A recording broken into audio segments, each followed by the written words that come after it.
कितने प्रकार के आपातकाल की सोच है, यानी कितने प्रकार के आपातकाल का उपबंध भारतीय संविधान में किया गया है। देखिए, ध्यान रखिएगा, 3 प्रकार के आपातकाल हैं। एक जिसे कहा जाता है राष्ट्रीय आपातकाल। क्या कहा जाता है? राष्ट्रीय आपातकाल 352, ठीक है। दूसरा जिसे कहा जाता है राष्ट्रपति शासन, ठीक है, 356। ध्यान रखिएगा, 4 आर्टिकल का अंतर है, 352, 356। और तीसरा है वित्तीय आपातकाल। वित्तीय आपातकाल 360। अब थोड़ा थोड़ा तीनों को समझ लेते हैं, है ना। तो प्रश्न का उत्तर तो मिल ही गया, कितने प्रकार के आपातकाल। आंसर हो जाएगा 3 प्रकार के। कौन कौन से? राष्ट्रीय आपातकाल। कौन कौन से आधार पर लगता है? तो 3 आधार हैं।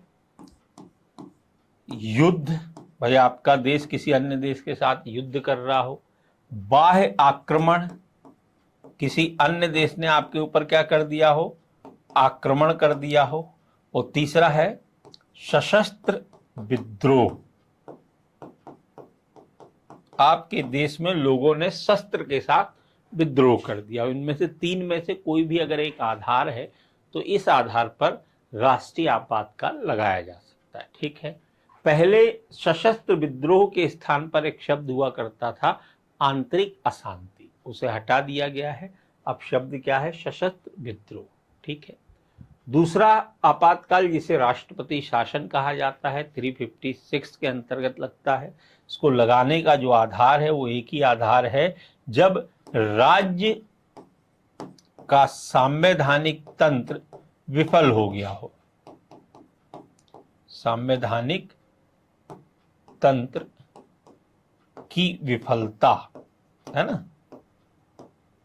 यानी जब राज्य सरकार संविधान के अकॉर्डिंग कार्य ना कर रही हो, तब इस स्थिति में राष्ट्रपति शासन राज्यों में लगाया जा सकता है, ठीक है। तीसरा है वित्तीय आपातकाल।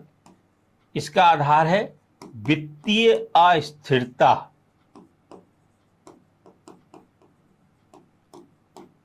ठीक है। वित्तीय अस्थिरता के आधार पर वित्तीय आपातकाल लगाया जा सकता है। तो मोटा मोटी मैंने आपातकाल के बारे में आपको बता दिया। अब इससे रिलेटेड दूसरा प्रश्न क्या है उसको देखते हैं। दूसरा प्रश्न कह रहा है भारतीय संविधान के अनुच्छेद 352 के अनुसार राष्ट्रीय आपात की घोषणा, है ना, निम्नलिखित में से किन परिस्थितियों में की जा सकती है? 352 के अनुसार राष्ट्रीय आपातकाल की घोषणा किन परिस्थितियों में की जा सकती? पहला, संवैधानिक मशीनरी की विफलता, तो ये तो 356 है, राष्ट्रपति शासन। आक्रमण, आंतरिक अशांति, या डी वाला है, देखिए, युद्ध, बाह्य आक्रमण अथवा सशस्त्र विद्रोह। तो इन 3 में से कोई भी एक आधार होगा संपूर्ण भारत में या भारत के किसी भाग विशेष में राष्ट्रीय आपातकाल लगाया जा सकता है, ध्यान रखिएगा, ठीक है। अगले प्रश्न की तरफ बढ़े।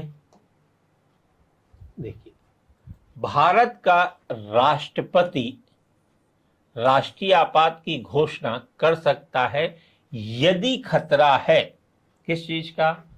तो अधोलिखित कूटों में से सही उत्तर आपको चुनना है, ठीक है। कौन कौन से? बाहरी आक्रमण, तो बिल्कुल सही बात है, बाहरी आक्रमण के आधार पर राष्ट्रीय आपात की घोषणा राष्ट्रपति कर सकता है। दूसरा, आंतरिक अशांति, तो ये पहले था आंतरिक अशांति, अब इसको क्या कर दिया गया है? हटा दिया गया है ना। तीसरा, सशस्त्र विद्रोह, बिल्कुल है साफ, सशस्त्र विद्रोह के आधार पर भी राष्ट्रीय आपात की घोषणा की जा सकती है। चौथा, सांप्रदायिक संघर्ष, सांप्रदायिक संघर्ष नहीं है, तो आंसर क्या हो जाएगा? 1 और 3, है ना।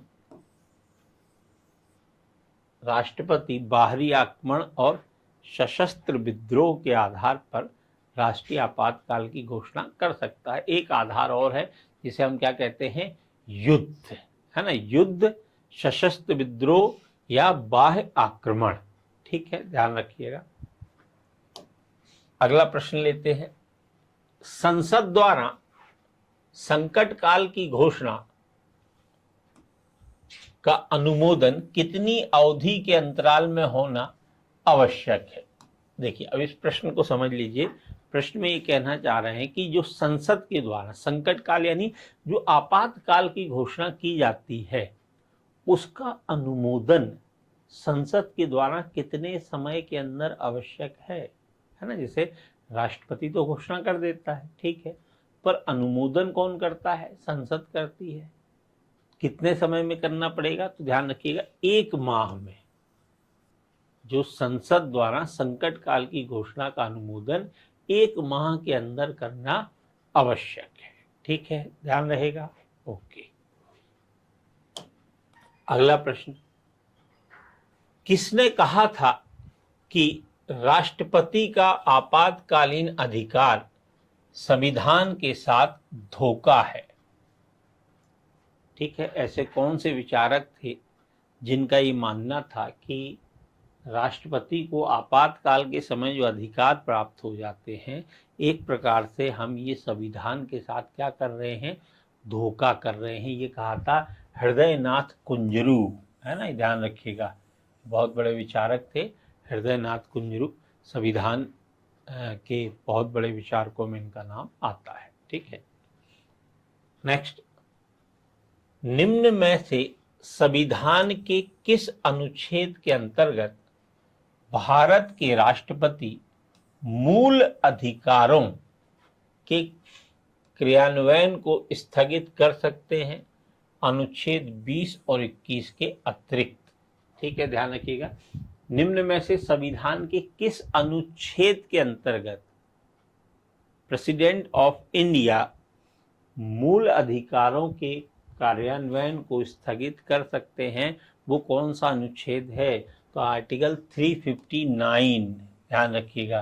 359 के तहत अनुच्छेद 20 और 21 को छोड़कर शेष मौलिक अधिकारों, मूल अधिकार राष्ट्रपति क्या कर सकता है? निलंबित कर सकता है। ध्यान रखिएगा, है ना, आपातकाल के दौरान। पर 20 और 21 को किसी भी परिस्थिति में निलंबित नहीं किया जा सकता। ये बहुत ही महत्वपूर्ण मूल अधिकार हैं, है ना। ठीक है, ध्यान रखिएगा। अगला प्रश्न। भारतीय संविधान के किस अनुच्छेद के अंतर्गत किसी राज्य में राष्ट्रपति शासन लागू किया जा सकता है? किस अनुच्छेद के अंतर्गत किसी राज्य में राष्ट्रपति शासन? तो राष्ट्रपति शासन 356। आधार क्या है? राज्य के संवैधानिक तंत्र की विफलता। प्रभाव क्या है? तो सभी वास्तविक कार्यपालिका शक्तियां किस में आ जाती हैं? राज्यपाल में आ जाती हैं। यानी राष्ट्रपति राज्यपाल के द्वारा या अपने किसी एजेंट के माध्यम से फिर राज्य की कार्यपालिका शक्तियों का प्रयोग करता है। ठीक है, ध्यान रखिएगा, है ना। पर इसका मूल अधिकारों पर कोई प्रभाव नहीं पड़ता है। मूल अधिकारों पर जो प्रभाव है वो राष्ट्रीय आपातकाल का ही पड़ता है 352 के अंतर्गत। तो 359 के अंतर्गत राष्ट्रपति 20 और 21 को छोड़कर मूल अधिकारों को निलंबित कर सकता है। ठीक है, ध्यान रहेगा। चलिए अगला प्रश्न लेते हैं। भारतीय संविधान के किस अनुच्छेद के अंतर्गत भारत सरकार का दायित्व है कि वह बाह्य आक्रमण एवं आंतरिक अशांति से राज्यों की रक्षा करे? है ना, ध्यान रखिएगा। भारतीय संविधान का कौन सा अनुच्छेद ये कहता है कि भैया भारत सरकार का ये दायित्व है कि वो बाह्य आक्रमण और आंतरिक अशांति से देश की रक्षा करे? ये है आर्टिकल 355, है ना, 355। ठीक है, ध्यान रखिएगा। अगला प्रश्न लेते हैं। भारतीय संविधान के अनुच्छेद 356 में क्या है?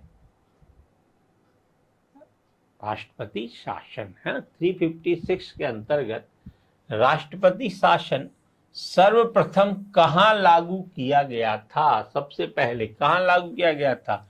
पंजाब में, जिसे पहले पेप्सू कहा जाता था, पंजाब में लागू किया गया था सबसे पहले राष्ट्रपति शासन। ठीक है, ध्यान रखिएगा। अगला प्रश्न लेते हैं।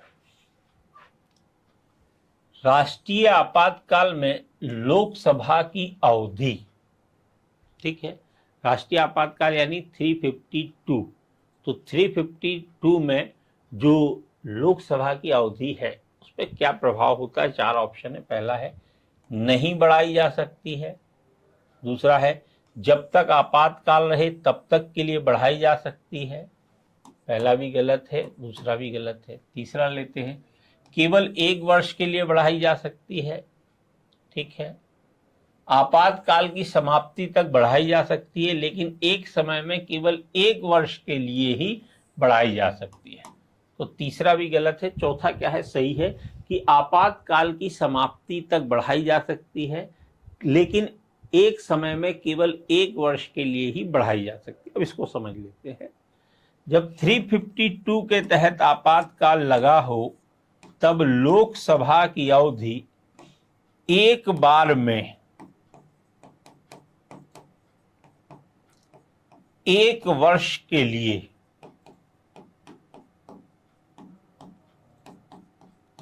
बढ़ाई जा सकती है और ऐसा विस्तार कितनी भी बार किया जा सकता है, कितनी भी बार, है ना, इसको बढ़ाया जा सकता है, कितनी भी बार ऐसा विस्तार किया जा सकता है। लेकिन आपातकाल समाप्त होने की तिथि से ऐसा विस्तार अधिकतम 6 माह का रहेगा। ठीक है, इसको एक एग्जाम्पल से समझते हैं।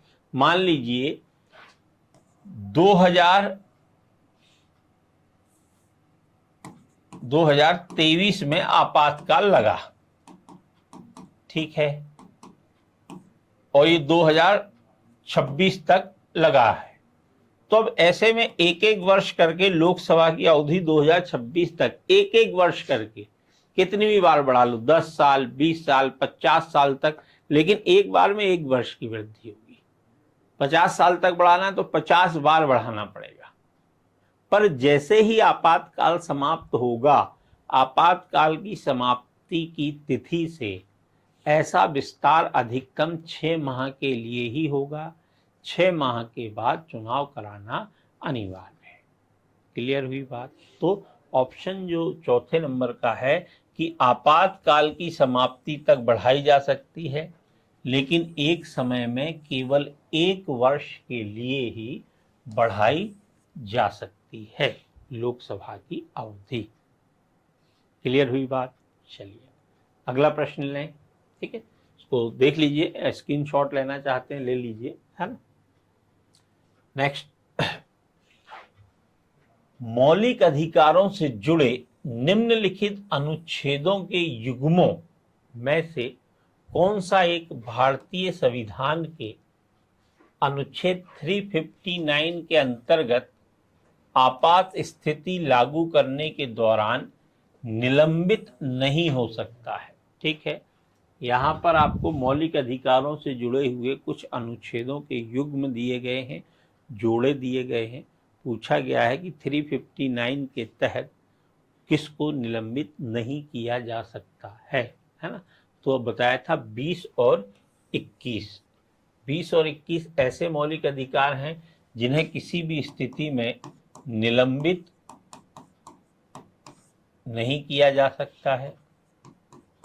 ठीक है, अनुच्छेद 19 स्वतः निलंबित हो जाता है। जैसे ही 352 की घोषणा की जाती है कि भैया राष्ट्रीय आपातकाल लागू किया जाता है, तो 19 क्या हो जाता है? स्वतः निलंबित हो जाता है। 20 और 21 कभी भी निलंबित नहीं होते हैं। शेष मौलिक अधिकारों को निलंबित करने के लिए राष्ट्रपति को घोषणा करनी पड़ती है। राष्ट्रपति बताएगा कि भैया अब कौन कौन से मौलिक अधिकार निलंबित किए जा रहे हैं, है ना। 19 स्वतः निलंबित हो जाएगा, 20 और 21 किसी भी स्थिति में निलंबित नहीं किए जा सकते हैं। ठीक है, इस बात का ध्यान रखिएगा। नेक्स्ट, संविधान। भारत के संविधान के अनुच्छेद 360 के अधीन वित्तीय आपात से संबंधित निम्नलिखित कथनों पर विचार कीजिए। ठीक है, आपातकाल 360 के अधीन वित्तीय आपातकाल से संबंधित कुछ कथन दिए गए हैं। इन कथनों पर हमें विचार करना है। विचार करने के बाद कौन से कथन सही हैं उन्हें हमें चुनना है, सही कौन से हैं। ठीक है, 4 ऑप्शन है, देखते हैं। पहला ऑप्शन, वित्तीय आपात की उद्घोषणा 2 मास की समाप्ति पर प्रवर्तन में नहीं रहेगी यदि उस अवधि की समाप्ति से पहले संसद के दोनों सदनों के संकल्पों द्वारा उसका अनुमोदन नहीं कर दिया जाता है ना। भाई, वित्तीय आपातकाल की घोषणा अगर राष्ट्रपति करता है तो 2 माह के अंदर लोकसभा और राज्यसभा दोनों से उसे अनुमोदन प्राप्त होना आवश्यक है। अगर अनुमोदन प्राप्त नहीं होगा तो वो स्वतः समाप्त हो जाएगी। ठीक है, तो ये कथन है और ये बिल्कुल सही है। दूसरा कथन, यदि वित्तीय आपात प्रवर्तन में हो तो भारत का राष्ट्रपति संघ के कार्यपालक के संबंध में सेवा करने वाले सभी या किसी वर्ग के व्यक्तियों के, परंतु जिसके अंतर्गत उच्चतम न्यायालय, उच्च न्यायालय के न्यायाधीश नहीं आते, वेतन और भत्तों में कमी करने के लिए निर्देश में सक्षम है।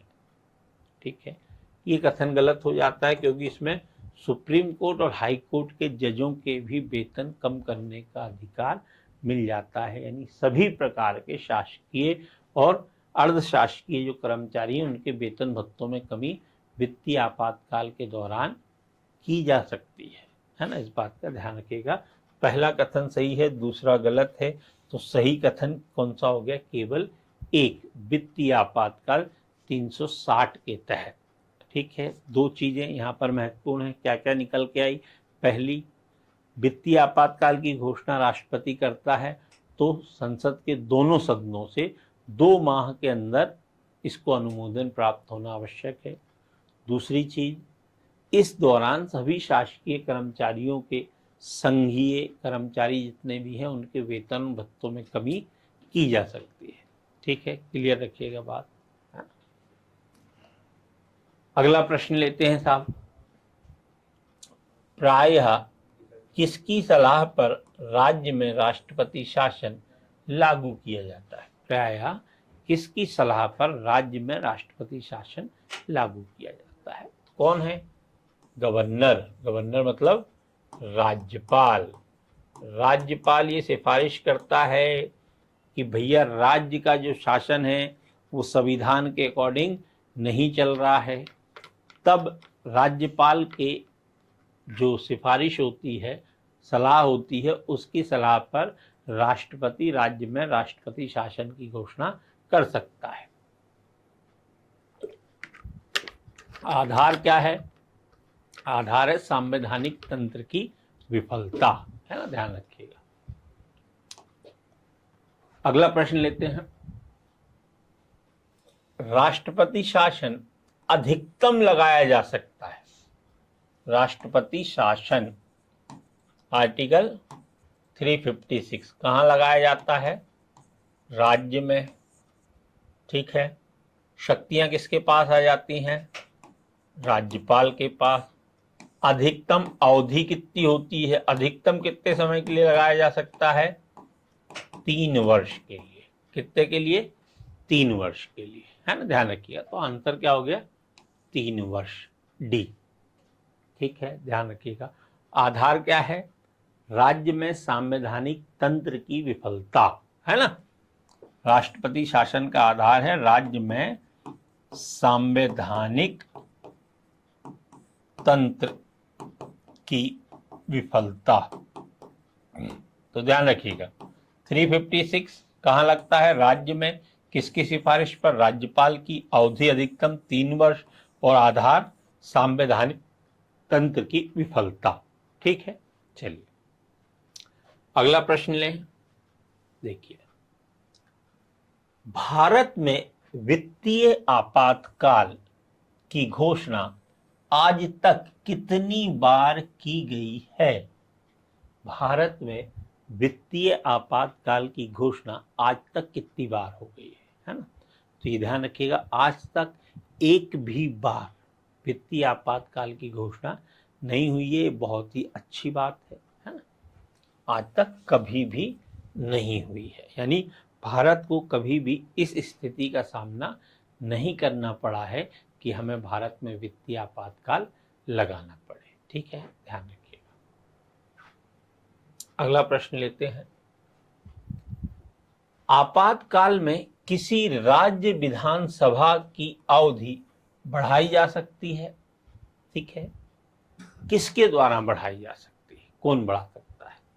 राष्ट्रपति द्वारा, संसद द्वारा, राज्य के राज्यपाल द्वारा या राज्य विधानमंडल द्वारा? तो ध्यान रखिएगा, आपातकाल में राज्य विधानमंडल की अवधि कौन बढ़ा सकता है? संसद बढ़ा सकती है। राज्य विधानमंडल ना तो स्वयं बढ़ा सकता है, ना राज्यपाल बढ़ा सकता है। ठीक है, कौन बढ़ा सकता है? तो केंद्र की संसद ही राज्य के विधानमंडल की अवधि बढ़ा सकती है, विधानसभा की अवधि बढ़ा सकती है। ठीक है, चलिए अगला प्रश्न लेते हैं। निम्नलिखित में से किन परिस्थितियों में राष्ट्रपति आपातकाल घोषित कर सकता है? चलिए फटाफट इसका जवाब आप ही लोग देंगे। ऑप्शन है बाह्य आक्रमण, आंतरिक अशांति, राज्यों में संवैधानिक तंत्र की विफलता और आर्थिक संकट। ठीक है, निम्नलिखित में से किन परिस्थितियों में राष्ट्रपति आपातकाल घोषित कर सकता है? ध्यान रखिएगा, आपातकाल में तीनों आ गए हैं। ठीक है, तो देखिए, बाह्य आक्रमण बिल्कुल कर सकता है, आंतरिक अशांति नहीं, आंतरिक अशांति पहले शब्द था, हटा के क्या कर दिया गया है? सशस्त्र विद्रोह कर दिया गया है, तो ये नहीं होगा। तीसरा, राज्यों में संवैधानिक तंत्र की विफलता, बिल्कुल साहब 356 आपातकाल लगा सकता है। आर्थिक संकट, तो बिल्कुल साहब वित्तीय आपातकाल लगा सकता है ना? तो आंसर क्या हो जाएगा? 1, 3 और 4। बाह्य आक्रमण, राज्यों में संवैधानिक तंत्र की विफलता और आर्थिक संकट, इन आधारों पर राष्ट्रपति आपातकाल लगा सकता है। ठीक है, ध्यान रखिएगा। अगला प्रश्न लेते हैं। आपातकाल की घोषणा को स्वीकृति हेतु संसद के समक्ष रखा जाना आवश्यक है। कितने समय में? तो 1 माह के अंदर, है ना? आपातकाल की घोषणा को 1 माह के अंदर संसद के समक्ष स्वीकृति के लिए रखा जाना आवश्यक है। अभी आप थोड़ी देर पहले हमने आपको बताया था कि जो राष्ट्रीय आपातकाल है वो 1 माह के अंदर स्वीकृत होना चाहिए। वित्तीय आपातकाल 2 माह के अंदर स्वीकृत होना चाहिए, है ना? ध्यान रखिएगा। अगला प्रश्न लेते हैं। संविधान के अनुच्छेद 356 से संबंधित निम्नांकित कथनों पर विचार कीजिए। ठीक है, उपयुक्त में से कौन से कथन सही है? ठीक है, तो 356 से संबंधित कुछ कोटेशन दिए गए हैं, इन कोटेशन पर हमको विचार करना है, वो बताना है कि कौन से सही है। तो देखिए, पहला, राज्यों में संवैधानिक तंत्र की विफलता एक वस्तुनिष्ठ यथार्थ है, बिल्कुल सही बात है। दूसरा, इस अनुच्छेद के अंतर्गत की गई उद्घोषणा का उच्चतम न्यायालय द्वारा न्यायिक पुनर्अवलोकन किया जा सकता है ना? बिल्कुल, न्यायालय ये देख सकती है कि ये जो आपातकाल की घोषणा है ये संविधान के अकॉर्डिंग की गई है या नहीं की गई है, सही है या नहीं है, संविधान के अकॉर्डिंग है या नहीं है ना? ध्यान रखिएगा, दूसरा भी सही है। तीसरा, इस उद्घोषणा के साथ ही राज्य विधानसभा भंग की जा सकती है। गलत है। जरूरी नहीं कि राज्य विधानसभा भंग कर दी जाए। चौथा है, इस उद्घोषणा को 2 माह के भीतर संसद के प्रत्येक सदन में अनुमोदन किया जाना चाहिए। ठीक है, तो ये भी बिल्कुल सही बात है। 356 का अनुमोदन भी 2 माह के भीतर होना चाहिए। ये ध्यान रखिए, 356 और 360 2 माह के अंदर अनुमोदन, और 352 यानी राष्ट्रीय आपातकाल 1 माह के अंदर अनुमोदन। ये बिल्कुल दिमाग में क्लियर रखिएगा, 1 माह और 2 माह। ठीक है, तो ये पहला भी सही है, दूसरा भी सही है और चौथा भी सही है। तो आंसर हमारा हो जाएगा 1, 2 और 4, है ना। विधानसभा भंग की जा सकती है ना, और नहीं भी की जा सकती है। अगला प्रश्न देखते हैं, निम्नलिखित में से किन अनुच्छेदों को राष्ट्रीय आपातकाल के दौरान निलंबित नहीं किया जा सकता है। अभी बताया था कौन कौन से, 20 और 21। 19 स्वतः निलंबित हो जाता है, शेष के लिए राष्ट्रपति को घोषणा करनी पड़ती है कि शेष कौन कौन से मौलिक अधिकार निलंबित किए जा रहे हैं। ठीक है, ध्यान रखिएगा। अगला प्रश्न लेते हैं, भारत के राष्ट्रपति को निलंबित करने की शक्ति प्राप्त है।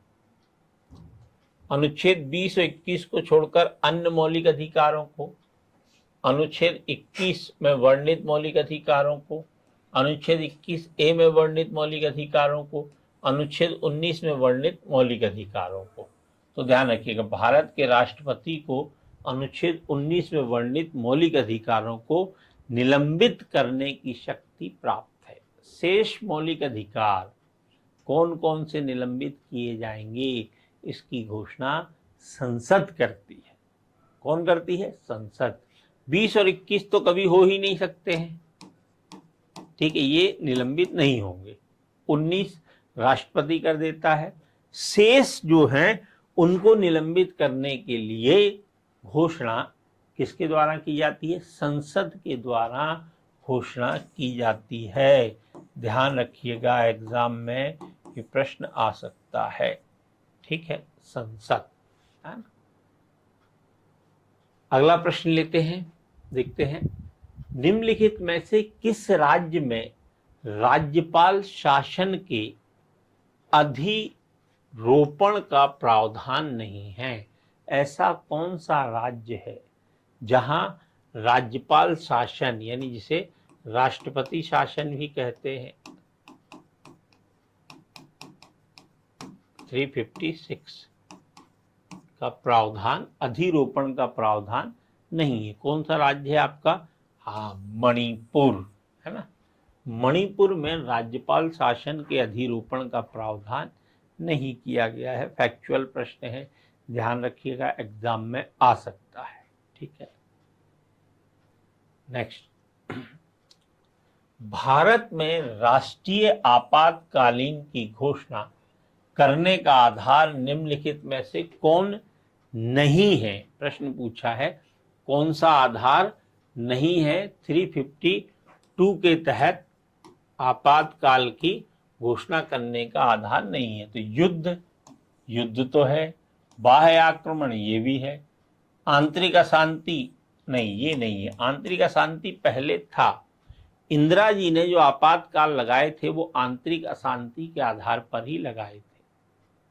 इसलिए जो बाद में नई सरकार बनी उसने कहा कि साहब इसका मिसयूज बहुत ज़्यादा किया जा सकता है, और मिसयूज किया भी गया है। इसलिए आंतरिक अशांति शब्द को हटाकर उसकी जगह शब्द जोड़ा गया था सशस्त्र विद्रोह।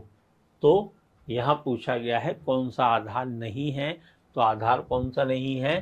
आंतरिक अशांति जो है वो आधार नहीं है। ठीक है, ध्यान रखिए। अगला प्रश्न लेते हैं, किसी राज्य में राष्ट्रपति शासन की उद्घोषणा, किसकी? राष्ट्रपति शासन की, निम्नलिखित में से कौन से परिणामों का होना आवश्यक नहीं है? आवश्यक नहीं है, ध्यान रखिएगा। पहला, राज्य विधानसभा का विघटन हो भी सकता है और नहीं भी हो सकता है। हाँ, तो आवश्यक नहीं है। कौन सा आवश्यक नहीं है? तो ये आवश्यक नहीं है। दूसरा, राज्य के मंत्रिपरिषद का हटाया जाना, है ना, तो भैया ये तो हट जाती है राज्य की मंत्रिपरिषद। स्थानीय निकायों का विघटन हो भी सकता है और नहीं भी हो सकता है। तो परिणामों का होना आवश्यक नहीं है। तो राज्य विधानमंडल का विघटन और स्थानीय निकायों का विघटन होना आवश्यक नहीं है। चाहे तो हो सकता है, चाहे तो नहीं हो सकता है, लेकिन मंत्रिपरिषद का हटाया जाना वो तो हट ही जाएगी। ठीक है, ध्यान रखिएगा। तो आंसर हो गया 1 और 3, है ना। ठीक है, ध्यान रहेगा। आगे बढ़े। कोई भी डाउट आपके दिमाग में इसके बावजूद बच रहा है, आप कमेंट बॉक्स में कमेंट कर सकते हैं, मैं उसको भी क्लियर करूंगा, है ना। ध्यान रखिएगा।